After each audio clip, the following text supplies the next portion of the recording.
Donald Trump's day in court, criminally charged and pushing back. I'm Scott Thuman in Washington with a look at what happened and what lies ahead. The indictment against former President Donald Trump has been unsealed. I'm Atra El-Nashar in Washington, and coming up, a look at the legal path forward. Also tonight at 5, Sioux City's assessors planning a public meeting to address newly released home values. We'll have details on that and more next on Siouxland News at 5. Siouxland News starts right now with breaking news. He's gone from individual one as an unindicted co-conspirator to making history as the first former president of the United States to appear in a courtroom as a criminal defendant. Donald Trump appearing for the arraignment this afternoon in Manhattan in a courtroom there, entering not guilty pleas to nearly 36 criminal charges. Thanks for joining us. I'm Larry Wentz, and tonight that arraignment of Donald Trump is first at 5. We have team coverage of the Trump arraignment from Sinclair correspondent Scott Thuman and Atra El-Nashar. Atra will have more on the indictment itself coming up, but we start with Scott, who has a breakdown of today's events in Lower Manhattan. In an image Donald Trump tried to avoid for years, the former president was in court, facing a judge and criminal charges. A solemn arrival for Trump as he surrendered to authorities, was fingerprinted and processed. Wake up, America! As outside, opposing crowds took turns trying to outshout each other, we also heard for the first time from District Attorney Alvin Bragg, who in his campaign boasted of having gone after Trump in the past and is accused by Trump supporters of having a political agenda and vendetta against the former president. These are felony crimes in New York State, no matter who you are. We cannot and will not normalize serious criminal conduct. Now public, the indictment includes a list of 34 felony counts of falsifying business records, all stemming from Trump's alleged hush money payments around the 2016 election to hide multiple affairs. While Trump pleaded not guilty to charges that could land him years in prison, his legal team made it clear a move to dismiss the case is next, blending into the politics of it all. Conservatives insist this is an attempt by Democrats to prevent Trump from a possible return to the White House, and Trump, no doubt, will attempt to turn his arrest into a rallying point. Surrogates and detractors also caught up in the drama. President Trump is joining some of the most incredible people in history being arrested today. Nelson Mandela was arrested, served time in prison. Jesus was arrested and murdered. Marjorie Taylor Greene needs to take her back to Washington. You don't need to be in New York City talking that nonsense. Go back to your district. For Trump's part, he and his supporters are trying to make Alvin Bragg the focus here, saying someone in his office leaked information about the indictment last week and that's the real crime here. The judge advising Trump and really all parties involved here to tamp down the rhetoric, avoid any sort of calls for violence. Trump calling the entire event surreal. In Washington, I'm Scott Thuman. Former President Trump is pleading not guilty to 34 felony charges. They stem from an investigation into a hush money payment to adult film star Stormy Daniels ahead of the 2016 presidential election. Sinclair national correspondent Atra El-Nashar has more on that from Washington. During a lengthy arraignment from a Manhattan courtroom, former President Donald Trump beginning his legal battle in a case brought by District Attorney Alvin Bragg, who's charging Trump with 34 counts of falsifying business records in the first degree. The prosecution says, quote, the defendant Donald J. Trump repeatedly and fraudulently falsified New York business records to conceal criminal conduct that hid damaging information from the voting public during the 2016 presidential election. Even before learning what the charges are, Trump's attorney Joe Tacopina laid out their plan of action. Motions that will be filed are motions to dismiss this case based on selective prosecution, prosecutorial misconduct, and things of that nature. Any motion that can be filed in this case to support our position that this case doesn't belong in a courtroom will be filed. Concerned about Trump's social media posts they say are threatening, the prosecution is seeking a protective order for witnesses. This process will be a long one. The next court date we're learning is December 4th. In Washington, I'm Atra El-Nashar. Now, the judge overseeing the criminal case has warned the former president not to make social media posts that could trigger unrest. This comes after he was formally charged with those 34 felonies in relationship to the hush payments. The former president has previously made incendiary posts on his Truth Social page, attacking the Manhattan District Attorney Alvin Bragg and the judge. Again, Mr. Trump has pleaded not guilty to all of those charges. Now, Donald Trump's long day in New York now over. The president on his way back to Florida after his arraignment this afternoon. Trump says he'll address the media tonight at 7:15 Central Time from his Mar-a-Lago estate. We'll have more on that coming up tonight on Siouxland News at 10. Now, the White House is once again sidestepping questions on the indictment. The Biden administration has so far declined to give a reaction to the developments. Reporters today pressing the press secretary for an explanation on why the White House will not comment. When it comes to these types of cases, these criminal, specific cases, we're just not going to comment. I know there's a broad. I get you. I know there's a broader question of what this means, the precedent, and what the president is going to decide or make decisions that he might make, like hypothetical questions. I'm just not going to comment from here on that. The press secretary notes that President Biden was not given a heads up on Trump's indictment and found out about it through news reports. She says Mr. Biden will likely catch up on today's developments when he has a moment to go over the news of the day. Well, here in Siouxland, Chief Meteorologist Kat Taylor says some parts of the area are still at risk for severe weather this afternoon. She joins us now from the Siouxland Weather Center with the very latest on that. Kat? Well, good news, Larry. I'm really thinking that our severe weather threat is just to the east of us by about a county. If you take a look at satellite and radar, we have snow to the north and west of us, and we are now starting to see storms developing just to our east, just west of the Des Moines area. And you can see those thunderstorms developing, rolling into Ames here shortly with some large hail, but that could be the beginning of a tornado outbreak for eastern Iowa. Generally, though, I'm thinking our area is going to stay fairly safe and quiet. We do have lots of fog in the area, though. Tatonka Golf Club, you can see in resort camera showing that we have that hazy fog. The cold front has now just arrived in Sioux City. We've dropped from 50 to 44 in the last hour and in the 30s from Yankton to Canton. And we are going to continue to watch those temperatures drop off as we have a low pressure system centered right over Sioux City right now. That cold front will pull in the colder air through the hours tonight, and we will see a much colder night ahead as well as a colder day tomorrow. I'll tell you how cold coming up.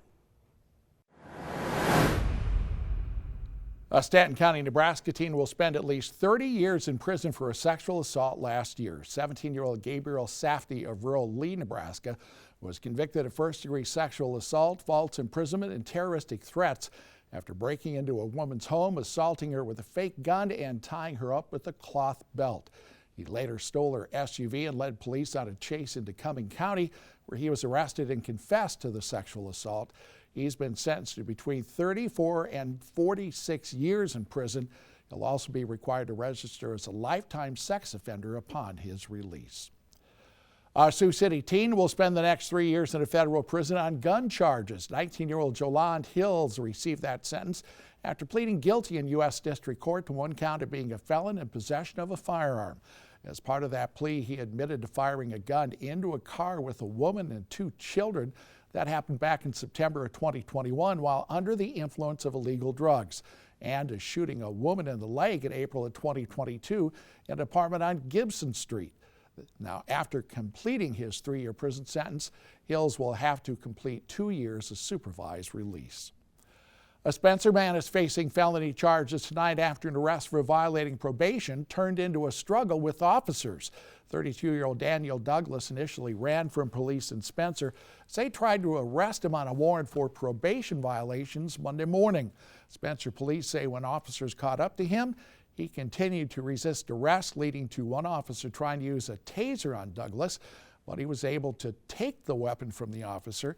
He was eventually subdued and brought to the Clay County Jail on that initial warrant, as well as charges of disarming a peace officer and interference with official acts. Sioux City's assessor is planning a public meeting this week to give homeowners more information on the new home values that were sent out last month. That meeting will be this Thursday at 6:30 p.m. at the Sioux City Public Museum. Assessor Tyler Erickson says the topics will include the role of his office, how market value of a home is defined, and the difference between a home's assessed value and its taxable value. Homeowners can now request informal reviews of their assessment and do so until April 25th, or appeal that valuation to a local board of review until April 30th. A detour between Dakota Dunes and North Sioux City will be in place for a little while longer. The construction company in charge of the rebuilding of the Sioux Point Road says due to conflicts with third-party utility companies and unseasonably cold weather, that project will not be completed on schedule. The completion date still up in the air, though. That project began March 5th and was initially expected to take 30 working days to complete. The contractor says they are working with all parties involved to complete that project as soon as possible. A discount realtor is expanding its operations in Sioux City, this time with a store on the west side. Five Below opened its first store in the Lakeport Commons Shopping Center in March of 2019. It offers a range of products for younger people priced at or below $5. Now the company is adding a second store in Sioux City in the Marketplace Shopping Center next to Planet Fitness. The company tells Siouxland News the tentative opening date for that new store is July 28th. Coming up in 5 minutes tonight at 5, the Iowa DNR and a local animal rescue group, they team up to remove an unexpected guest from a local hotel. But first, Iowa lawmakers want to make it harder for minors to use social media in the state. More on their arguments as well as reaction from Iowans to that proposal when Siouxland News at 5 returns.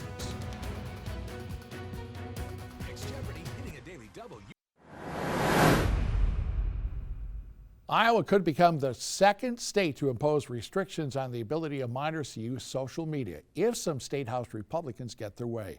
Reporter Amanda Rooker has more on that debate from Des Moines. Republican Representative Henry Stone wants more action to keep kids off social media and companies from collecting their data. That goal is still achieved by protecting our kids, bringing down the suicide rates, bringing down harassment and bullying that goes on incessantly and follows the kids home. His new bill would require social media companies to verify that a user is at least 18 years old before allowing them to create an account. Companies would have to pay a $1,000 fine for each violation, and Iowa's Attorney General could sue them for breaking the rules. Some Iowans say they support that move. But it's time for that, you know? We need to stand up and make a change. But others argue a total social media ban for kids goes too far. Too many people depend on it, and it's a really good way of also connecting people together. So I don't think like banning it altogether, but maybe putting some rules and regulations down to protect our children. Lawmakers are working to change the bill to allow teens to use social media only with parent permission. If a parent wants their child to have data collected, if they consent to that, if that's okay with them and they want to verify that they are the parent of that child to be on social media or have an account, they can still opt that. Democratic Representative Elizabeth Wilson worries the bill is too broad and could keep kids from online opportunities. That could be applying for jobs, that could be e-commerce, that could be opportunities for them just to engage with others their age in very appropriate ways. So I don't want to see that go away. But she says she is supportive of helping parents protect their kids from the dangers of social media. Is that something that we could see bipartisan support for then? Yeah, I think the general concept is a really positive one. Again, parents having the control, I think, is vital. Now, Utah lawmakers passed a similar bill earlier this year. At least 5 other states, they are debating measures like it as well. The Iowa DNR says it was called in to remove an unwanted guest from a Sioux City hotel last month. A porcupine was found in the parking lot of the Comfort Inn in South Lakeport on March 19th. DNR crews, with assistance of the Sioux City Animal Adoption Rescue Center, they picked up the critter and relocated it to a more suitable area outside of town. They also collected some DNA samples to try and find out where it may have come from, since porcupines are not native to Iowa. A blizzard to our northwest of us, a tornado outbreak to the southeast, and I'll tell you why we're kind of in between all that next. Your Siouxland weather forecast with Chief Meteorologist Kat Taylor.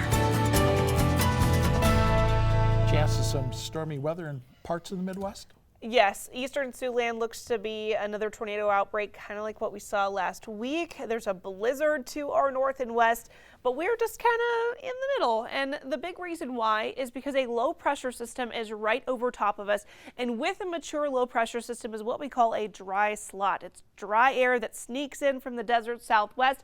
And you can see while we're generally, other than some fog for much of the area, we are generally quiet. And that is the big reason why, is that dry air keeping us quiet, albeit a little bit foggy. And right now our radar is looking nice and clear. A little bit of drizzle, you can see it popping up on the radar there just a little bit. But if you look down south in that dry air I was just talking about, Hut Discount Store City Ottawa camera, there's not a cloud in the sky right now.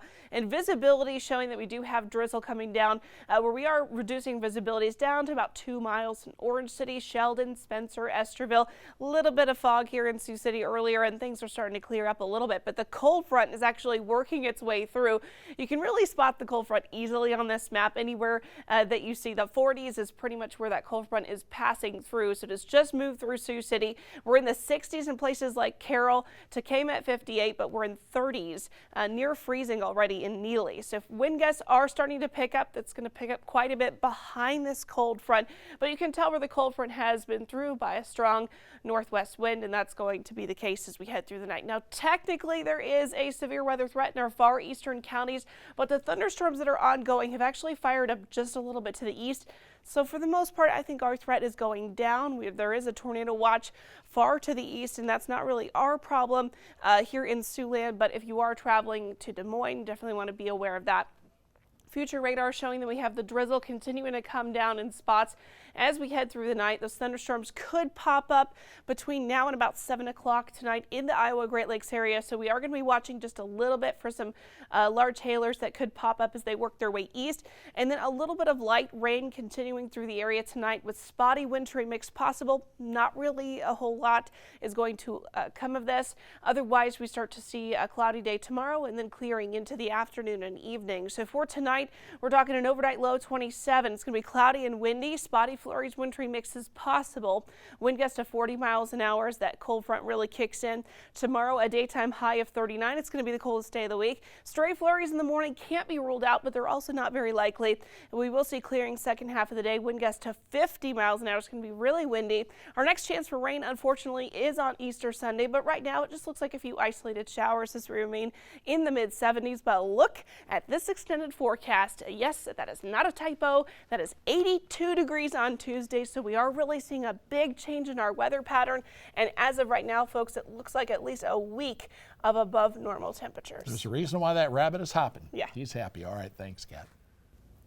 Appreciate it, guys. Coming up next in sports, Caitlin Clark claims another national award as the country's best basketball player. Plus, Briarcliff and Dordt take the field in Sioux City for a conference doubleheader. It's all ahead right after this.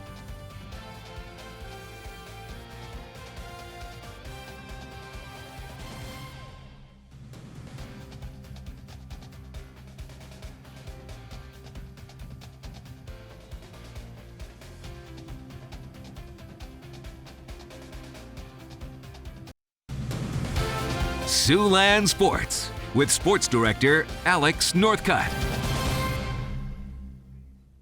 Good evening, Siouxland sports fans. Coming into Tuesday's doubleheader against Dordt, Briarcliff was winless in conference play, opening up the GPAC schedule with 10 straight losses. In the opening contest in Sioux City today, that streak came to an end as the Chargers looked to grab 2 wins from the defenders and complete the sweep. Game number 1, Briarcliff shut out Dordt 4-0. However, in game number 2, everything but a low-scoring affair. Let's start the action at the bottom of the first. Briarcliff with a runner on second. Quentin Evers just going to send a dribbler through the gap. That's going to score a run. Evers going to take third on a couple of errors as well. So it's 1-0. Very next batter, Chargers attacking again. Walter Hunt sends a screamer. I mean, smokes this thing into the infield, and it's 2-0. We go to the top of the second. Runners at the corners, 2 outs. For the defenders, Trevor Jackson steps up and delivers. Do a job 1-5. Takes this one all the way to the wall. Gets the RBI double to make it 2-1. Chargers going to get out of the jam with some runners in scoring position as well, and they'll just limit the defenders to 1 run in the second. Devin Farrell is short. Collects the grounder, ends the side. We would have a final score for you, but this one's still in progress. Briarcliff leading in the 6th, 11-10. We'll have a final later tonight at 10. Well, at this point, what more can we say about Caitlin Clark? Believe it or not, the star shooting guard is still making headlines following the conclusion of the basketball season. The face of Iowa women's basketball earned yet another national accolade, winning this year's Wooden Award for the nation's most outstanding college basketball player. Clark adds this honor to her already loaded trophy case, having won this year's Naismith Award, the AP Player of the Year Award, the Wade Trophy, and the USBWA National Player of the Year Award. Clark concluded her junior season at Iowa as the nation's leading scorer, averaging 27.8 points per game. Well, after an incredible surge in the month of March, the Minnesota Wild have now officially clinched a spot in this year's Stanley Cup playoffs. Despite falling to Las Vegas Monday night, Minnesota still advanced to their 4th straight postseason thanks to a Nashville loss.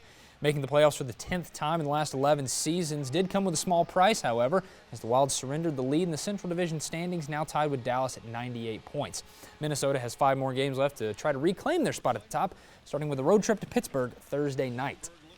And finally, it was probably one of the most incredible tournament runs you're easily going to forget about, as the UConn Huskies took down San Diego State last night to claim the 2023 NCAA crown. On their way to the program's 5th national title, UConn was essentially untouchable throughout the big dance, defeating each opponent by a minimum of 10 points. The Huskies finished the year with a perfect 17-0 non-conference record, continuing their perfect record in national championship games. As thrilled as everyone is about a national championship, I think we're all even more thrilled about the temperatures coming up this week. Kat, let's just hear it again one more time. Into next week. You know, once we get past tomorrow, coldest day of the week, we're in the 70s over a gorgeous Easter weekend. But believe it or not, we may have an extended period next week, I think the entire week, or we may actually reach into the mid-80s for a couple days. So things are really starting to heat up and look spring-like around here. And thankfully, it looks like we finally get to open our windows and enjoy. 80s. We're here. AC, you may need to follow. We're here, folks. Yeah, right. We made it. See you later.